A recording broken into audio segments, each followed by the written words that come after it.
Semester 6 का exam को देखते हुए और नई पैटर्न का एग्जाम होने वाला है, इसको देखते हुए हम आपके बीच में लेके आए हैं पेपर 13 कोर 13 के नाम से जानते हैं।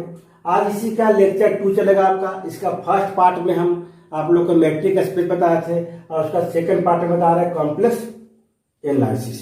तो कॉम्प्लेक्स एनालिसिस जो है ऑब्जेक्टिव क्वेश्चन चॉइस करने के लिए आपको है ना बहुत तरह की चीज देखना पड़ता है, जैसे कुछ इसका फंडामेंटल, कुछ इसका प्रॉपर्टीज, कुछ इसका डिफिनेशन टोटल, क्योंकि ऑब्जेक्टिव ऐसा चीज है शॉर्ट टाइप्स जो आपको पूरा राउंडली पढ़ना पड़ता है। आप पूरा राउंडली क्या किए कॉम्प्लेक्स एनालिसिस को हम कुछ समय में आपको देखिए पेश करने की कोशिश करते हैं। और ऑब्जेक्टिव कैसे बन पाएगा इसका वह देखिए पहले।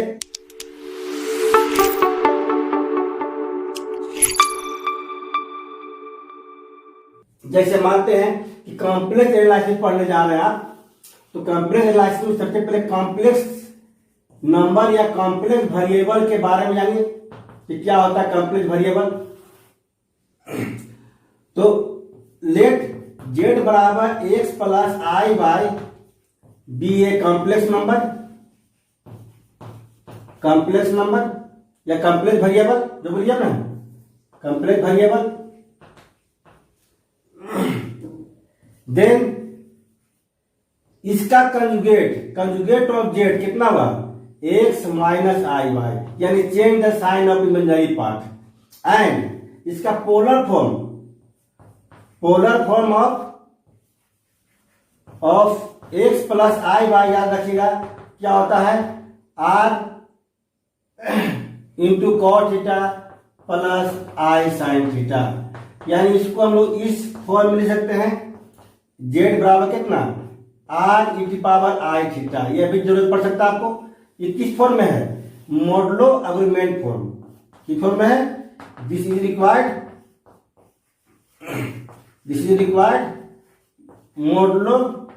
मॉडुलस आर्गुमेंट फॉर्म, यह मॉडुलस आर्गुमेंट फॉर्म में है। और इसी का अगर कंजुगेट निकालते हैं तो जेड का कंजुगेट वेयर, यहां पर कंडीशन लिखिए कि मोड जेड का मान कितना हो गया R, and argument of Z कितना हो गया तो थीटा, जो थीटा की जगह पर होगा आर्गुमेंट होगा। यानी कि ये कॉम्प्लेक्स नंबर को हम आर्गुमेंट फॉर्म में लेके आए। कहीं बहुत जगह आपका कॉम्प्लेक्स एनालिसिस में यूज भी इसका है। इसका अगर कंजुगेट पूछे, कंजुगेट ऑफ कितना r ई पावर आई थीटा, तो कितना होगा r ई पावर माइनस आई थीटा हो जाएगा। केवल इमेजिनरी पार्ट के साइन को चेंज करेंगे तो वह कंजुगेट कहलाता है। इसमें कुछ रिलेटेड प्रॉपर्टीज भी है, आपको समझाने की कोशिश करते हैं ताकि आप किसी भी तरह के क्वेश्चन नहीं छूट पाए। जैसे फर्स्ट नंबर में लेते हैं कि जेड इंटू जेड का कंजुगेट करेंगे तो क्या होगा मोड जेड का स्क्वायर हो जाएगा। दूसरा प्रॉपर्टी है कि अगर रियल पार्ट केवल लिखते हैं, क्या लिखते हैं रियल पार्ट, तो रियल पार्ट में होता है जेड प्लस जेड का कंजुगेट। अगर दोनों को जोड़ दिया जाए तो इमेजिनरी पार्ट तो कैंसिल हो जाएगा है ना, बटे 2 तक क्या हो जाएगा रियल पार्ट, क्या हो जाएगा रियल पार्ट ऑफ जेड होगा। यहां पर जेड के बराबर वेरिएबल क्या ले रहे हैं हम लोग एक्स प्लस आई बाई ले रहे हैं। इसका मतलब क्या हो गया, इसका मतलब हो गया कि रियल पार्ट ऑफ जेड जो हो गया क्या हो गया x, imaginary part of Z जो हो गया कितना हो गया वाई। तब प्रॉपर्टी इस तरह बनता है आपका। फिर कितना जेड माइनस जेड का कंजुगेट बटे 2i, तब क्या हो जाएगा ये हो जाएगा इमेजिनरी पार्ट ऑफ जेड। जैसे दोनों का मान लिख करके हटाइएगा, इसे डिवाइड करेंगे कितना y बचेगा, क्या बचेगा यहाँ पर y बचेगा, तो क्या इमेजिनरी पार्ट है क्या बचेगा x बचेगा, तो क्या हो गया रियल पार्ट। क्लियर। अब इसी का चौथा पॉइंट लिख लीजिए, जरूरत पड़ सकता है आपको। जैसे एलिमेंट निकालते हैं तो 0 से क्या होता है element of Z pi by 4 तक लाइज करता है आपका पाई बाई 4। ये हो गया जनरली है ना। अब देखिए इसका कुछ फॉर्म होता है, जैसे हम लोग बोल सकते हैं कि प्रॉपर्टीज या फॉर्म है ना, ये सब काम आएगा, इसलिए आपको बता दे रहे हैं कि ऑब्जेक्टिव अगर आता है तो ऐसे जरूरत पड़ सकता है आपको। जैसे हम लोग प्रॉपर्टी पढ़ते हैं तो प्रॉपर्टी में क्या होता है, जैसे मोड Z1 प्लस Z2 तो क्या हुआ, less than equal to mod Z1 plus mod Z2 यह होगा। और Z1 माइनस Z2 तो क्या हुआ, less than equal to mod Z1 plus mod Z2, दोनों के लिए सेम कंडीशन है। और इसी में चलिए दूसरा नंबर कि Z1 minus Z1 plus Z2 क्या हुआ, greater than equal to mod Z1 minus mod Z2। Objective में ऑप्शन में काम आ सकता है आपका Z1 माइनस Z2 क्या हुआ, greater than equal to mod Z1 minus mod Z2। इस तरह से बाकी तो सब सेम होता है। जैसे आर्गुमेंट ऑफ Z1 बटे Z2 तो क्या हुआ, ये मॉडुलस ऑफ तो क्या हुआ, मॉडुलस ऑफ Z1 बटे मॉडुलस ऑफ Z2 पढ़ेंगे। एंड इसका अगर आर्गुमेंट निकालना चाहते हैं तो आर्गुमेंट ऑफ कितना, Z1 बटे Z2 तो कितना हो जाएगा, इसका हो जाएगा argument of Z1 minus argument of Z2। इस तरह से आ सकता है। और इसी तरह से मान लीजिए चौथा नंबर है तो Z1 इंटू Z2 है तो क्या हुआ, mode of Z1 into mode of Z2। इसका मतलब क्या हो गया, एंड आर्गुमेंट ऑफ पूछे आपको कितना Z1 इंटू Z2 तो क्या होगा, argument of Z1 plus argument of Z2। इस तरह फॉर्म आता है। ये सब के सब आपको ऑब्जेक्टिव में काम आ सकता है। फिर देखिए एक होता है लोकस, इसका दिया रहता है जिसे फॉर्म में, इसका नाम है locus of a variable point. इसे locus of a variable point, इसमें क्या होता है, इसे कोई टर्म दे दिया complex Z1 minus Z minus Z nought तो क्या रिप्रेजेंट करेगा, Z तो कॉम्प्लेक्स नंबर है, अगर इतना बराबर R चाहे कोई लेमडा कुछ भी दिया जाएगा है ना, तो रिप्रेजेंट क्या होगा, एक सर्कल को रिप्रेजेंट करेगा। तो कैसे करता है, इसे मान लेंगे हमको दिया हुआ कितना, Z का मान x प्लस आई वाई माइनस Z नोट के मान कितना x नोट प्लस आई वाई नोट क्या हुआ, इक्वल टू R। इसका मान कितना हुआ, इसका मान कितना हुआ, x minus x naught plus आटा का मान लेंगे तो y minus y naught equal to R। अब इसका मान क्या हुआ, इसका मान होगा under root x minus x naught का whole square plus y minus y naught का होल स्क्वायर इक्वल टू कितना R। Squaring both side x minus x naught का whole square plus y minus y naught का whole square equal to कितना R square. तो यहाँ जो आएगा इसकी जगह पर जो भी दिया जाए आपको टेंशन नहीं लेना है पे ना। यहाँ पर सेंटर कितना हो गया, इसका सेंटर हो गया X nought Y nought and radius कितना हो गया R, रेडियस कितना हो गया R। यदि इसी के बाद Z माइनस आई क्या रिप्रेजेंट करेगा, इसका सेंटर क्या होगा, इसका रेडियस क्या होगा, इसी तरह से निकाल सकते हैं आप, इस तरह से आप निकाल सकते हैं। Z माइनस 2i इस तरह निकाल सकते हैं, Z माइनस 3i इसी तरह निकाल सकते हैं, Z प्लस 3i इसी तरह से निकाल सकते हैं आप, सेम टू सेम। इस सब का सब क्या हुआ, एक सर्कल का रिप्रेजेंट करेगा आपको, क्लियर। इसका सेंटर और रेडियस आसानी से आप निकाल सकते हैं। ये आपको ऑब्जेक्टिव क्वेश्चन में से काम आता है, आपका कराता है इसे। तो और बनाने का तरीका क्या है ऑब्जेक्टिव क्वेश्चन में कि Z1 माइनस Z2 क्या होगा इक्वल टू लेमडा अगर है तो क्या रिप्रेजेंट करेगा, रिप्रेजेंट ए स्ट्रेट लाइन, नहीं रिप्रेजेंट क्या होगा डिस्टेंस, रिप्रेजेंट क्या होगा डिस्टेंस, डिस्टेंस को रिप्रेजेंट करेगा। कैसे, x1 प्लस आई Y one minus x2 plus आई वाई टू इस तरह से इक्वल टू लेमडा है। यह कितना हुआ x1 minus x2 plus I Y one minus Y two equal to lambda.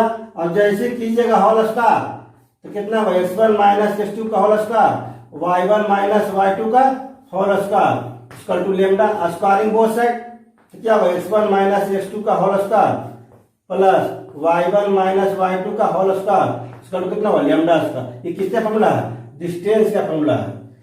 क्या फॉर्मूला है? लेमडा इतना का डिस्टेंस का फॉर्मूला आ गया। तो इस तरह से जो भी आएगा है आप लोग सब पढ़ चुके हैं, हम केवल आपको आइडिया दे रहे हैं। इस तरह से क्वेश्चन आ सकता है ऑब्जेक्टिव के लिए, जरूरत पड़ सकता है आपको। अब हम इसमें क्या होता है, कुछ डिफाइन भी आता है। ज्यादातर क्या होता है डिफाइंड आता है कंप्रेशन लेसन में। अभी तक जो भी पूछा है कंप्रेशन लेसन में लेवल डिफाइन पूछा है। तो चलिए देखिए डिफाइन क्या होता है इसका। देखिए पहला पॉइंट देखते हैं डिफाइन क्या कहता है कि डिफाइन कॉम्प्लेक्स फंक्शन। तो कॉम्प्लेक्स एनालिसिस पढ़ रहे हैं तो हम लोग क्या करें, 25 पहले कॉम्प्लेक्स फंक्शन पढ़ना पड़ेगा। कॉम्प्लेक्स फंक्शन होता क्या है, अगर यह डिफाइन करने के लिए आता है दोनों में, तो क्या लिखेंगे, इफ जेड बराबर एक्स प्लस आई वाई, ये कॉम्प्लेक्स नंबर है, complex variable, then f Z is a function of क्या, complex variable z, complex variable z group में है, एंड डिनोटेड बाय कितना डब्ल्यू। दस डब्ल्यू कितना हुआ एफ जेड मान क्या हुआ u x y plus v x y. और यू एक्स वाई जो है क्या है, अब v x y real part है किसका, एफ जेड का। यानी कहने का मतलब है यहां पर दो प्लेन होगा, एक प्लेन पर तो पॉसिबल है नहीं।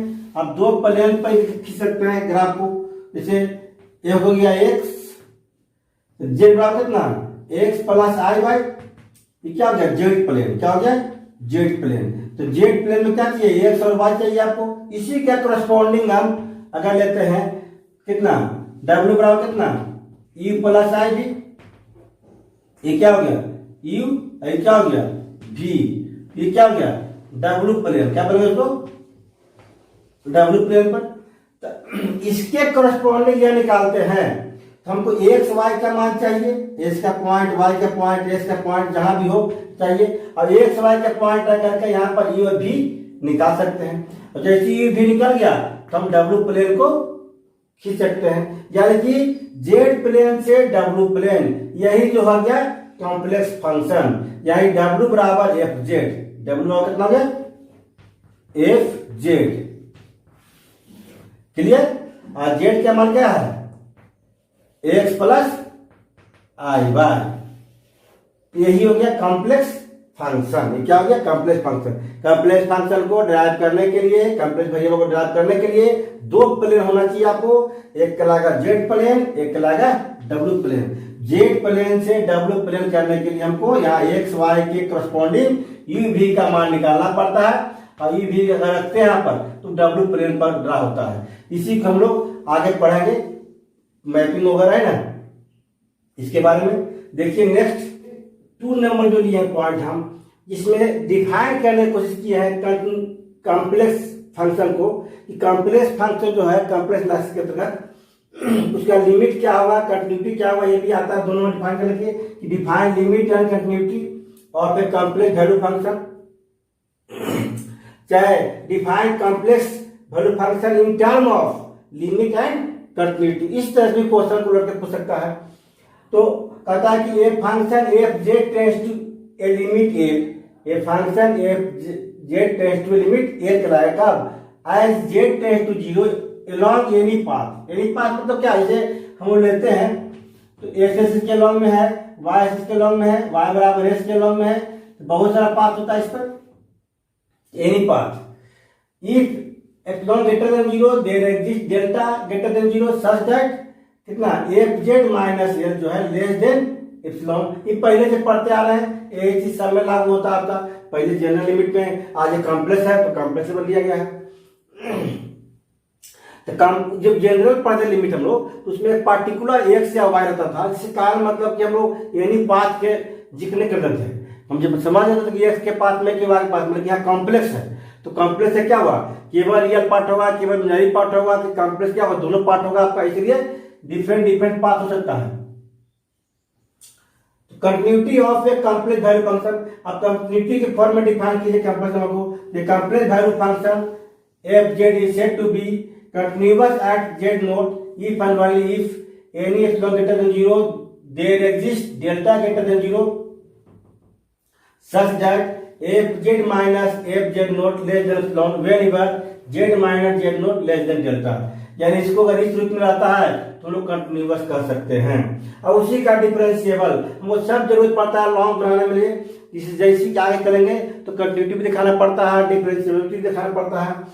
तो इसके लिए क्या हुआ कि function F Z is said to be differentiable, आज इतना इस पर डिफरेंशिएबल हुआ कब, इसी के रूप में अगर जेड नोट पर लेता है, जेड नोट है ना, या जीरो ओरिजिनल पर लेंगे तो जीरो लेंगे, यहाँ पर कोई दिक्कत नहीं है। एग्जिस्ट अब क्या होना चाहिए, ये जो लिमिट है क्या होना चाहिए, एग्जिस्ट होना चाहिए, finite and does not depend any path, किसी पाथ के लॉन्ग में नहीं हो, ना एस के पे डिपेंड हो ना वाई पर डिपेंड हो जाए, ऐसा ना कि भाई आंसर आए किसी किसी पर डिपेंड हो तो वह डिफरेंशिएबल नहीं करेगा, यानी कि वो एग्जिस्ट तो करेगा ही लेकिन फिनाइट होना चाहिए और does not depend any path. इसका मतलब क्या हो गया कि एफ जेड क्या होगा, जेड नोट। देखिए नेक्स्ट 5 नंबर पॉइंट जो है डिफाइन करने जा रहे हैं एनालिटिक फंक्शन।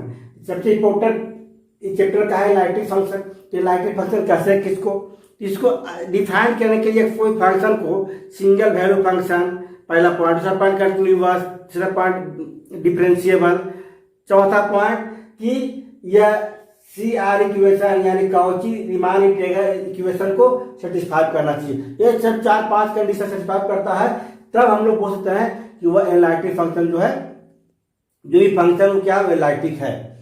नहीं तो एक और उपाय क्या है कि डिफाइन केवल करना है तो कैसे कर सकते हैं कि एक complex value function F Z is said to be analytic at Z nought if and only if it is differentiable not only at Z nought, केवल एक पॉइंट पर नहीं हो जेड नोट पर, जेड नोट के अगल बगल जितने पड़ोसी पॉइंट उसका नेबर पॉइंट होगा, जेड नोट से लेफ्ट, जेड नोट के आगे राइट, लेफ्ट राइट दोनों होगा, तो उस सभी पॉइंट पर वो क्या हो डिफरेंशिएबल हो, not only at Z naught यानी related every point of the neighbourhood of z naught, z note के जितने नेबर पॉइंट है सबका वो पर हो डिफरेंशिएबल हो तो कंटिन्यूअस होगा ही, कंटिन्यूअस होगा और डिफरेंशिएबल होगा तो ऑलरेडी जिस पर एक ही नेबरहुड शो कर रहा है तो यानी कि जरूर क्या सिंगल वैल्यू फंक्शन होगा। यानी इस तरह से हम लोग एनालिटिक फंक्शन को इतना छोटा में डिफाइन हम कर सकते हैं, यानी differentiable function in A domain will and analytic function, जो भी डिफरेंशिएबल किसमें, डिफरेंशिएबल फंक्शन किसमें है इन ए डोमेन, डोमेन मतलब क्या जितना पुट करें सब में हो जाए, यानी क्या हुआ विल बी एनालिटिक फंक्शन देता है हमको।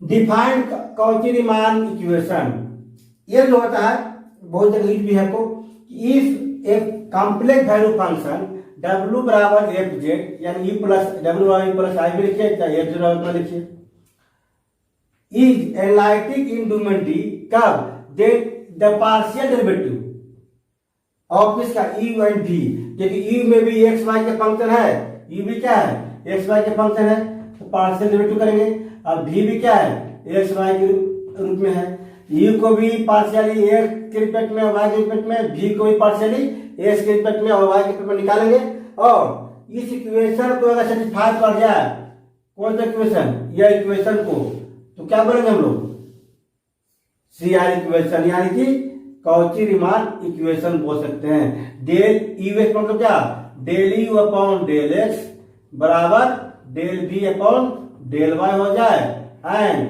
Del u upon del y बराबर minus del b upon del x हो जाए, यह दोनों कंडीशन इक्वल होगा है ना, तो हम लोग बोलेंगे वो सी आर इक्वेशन सेटिस्फाई किया। अब डिफाइंड हार्मोनिक फंक्शन, तो क्या होता है हार्मोनिक फंक्शन, कहता है कि a function phi is said to be harmonic function, function phi is said to be harmonic function कब, if satisfy the Laplace equation, ये क्या है लेप्लेस इक्वेशन है, क्या बोलते हैं इसको लेप्लेस इक्वेशन। अब यहाँ पर डेल 2 है, यहाँ पर फाई होगा चाहे जेड होगा चाहे जो भी टर्म होगा, ई होगा चाहे बी होगा, समझ गए, ई होगा दोनों जगह ई होगा, बी होगा तो दोनों जगह बी होगा, क्या करेगा सेटिस्फाई करेगा, उसी को बोलेंगे हार्मोनिक फंक्शन। यानी हम लोग फाई लिए हैं तो क्या होगा फाई क्या करेगा सेटिस्फाई करेगा 0, यानी फाई क्या बन गया हार्मोनिक, यू लेंगे यू दोनों जगह हो जाएगा, भी लेंगे तो भी होगा, इस तरह से करेंगे। देखिए नेक्स्ट 8 पॉइंट लिए हैं, वह नाम किया यहाँ पर कॉन्फॉर्मल मैपिंग 8 पॉइंट में, तो क्या होता है कॉन्फॉर्मल मैपिंग? कॉन्फॉर्मल मैपिंग जानने के लिए कुछ उसका अंदर का कुछ पॉइंट जानना पड़ेगा ट्रांसफॉर्मेशन के बारे में, मैपिंग के बारे में, और ये सब आपको ऑब्जेक्टिव में भी आ सकता है डिफाइन करने के लिए ऑप्शन में। जैसे 1 नंबर है लीनियर ट्रांसफॉर्मेशन के लिए कंडीशन क्या होता है, तो कहता है द फंक्शन w बराबर एफ जेड और एफ जेड का मान कितना है S plus B. S plus B क्या हो गया? लीनियर हो गया। क्या बन गया? लीनियर हो गया। जहां ए नॉट इक्वल टू 0 तो क्या बन गया? लीनियर। अगर लीनियर है तो defined a mapping, mapping define करेगा या transformation of Z plane into W plane. Linearly मतलब क्या? जो डब्ल्यू प्लेन पर होगा वही जेड प्लेन पर लीनियरली करेगा ट्रांसफर। अब ट्रांसलेशन मतलब एफ चेंज करेगा, है ना। जैसे मतलब फर्स्ट क्वाड्रेंट को सेकंड क्वाड्रेंट में, सेकंड क्वाड्रेंट को थर्ड क्वाड्रेंट में, इस तरह से ट्रांसलेट करेगा। क्या भाई ए बराबर 1 और B not equal to 0 then चाहे इसे कैसे पढ़ेंगे? ट्रांसलेट, यानी कि पहले था 2 अब कहोगे 4, पहले 3 था अब कहोगे 6, इस तरह से ट्रांसलेट कर देगा आपका